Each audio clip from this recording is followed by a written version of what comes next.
নেই, করি নাই, আগামী দিনও আমরা করবো না ইনশাআল্লাহ। কারণ কেউ না কেউ তো শুরু করতে হবে, শুরু করতে হবে না? যদি আমরা আবার প্রতিশোধ নেই তাহলে শুরু করবে কে? তাহলে অন্যরা পরে আসলে তারাও প্রতিশোধ নেবে, আমরা প্রতিশোধ নেবো, এইভাবে ধারাবাহিক হয়ে চলতে থাকবে। তাহলে সুস্থ ধারার রাজনীতি, সেই সব দেশ করার রাজনীতি কবে শুরু হবে? এই জন্য জামাত ইসলামী সিদ্ধান্ত নিয়েছে আমরা প্রতিশোধের রাজনীতি করবো না, আমরা দেশ গড়ার রাজনীতি শুরু করবো, মানুষের সেবার রাজনীতি করব। জামাতের আমির ডক্টর শফিকুর রহমান বলেছেন যে জামাত ইসলামীর এমপিরা তারা শাসক হবে না, তারা হবে জনগণের সেবক।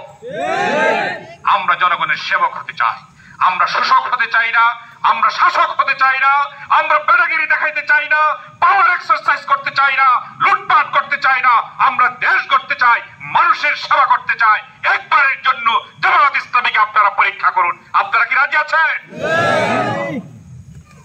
প্রিয় ভাইরা আমার, এই জন্য আমি আপনাদেরকে অনুরোধ করব, আমরা যারা এখানে উপস্থিত আছেন, আমি অনুরোধ করব আপনার বাড়ির 100% ভোট আপনারা নিশ্চিত করবেন জামাত ইসলামীর পক্ষে। রাজি আছেন? রাজি আছেন? আপনার পাড়ার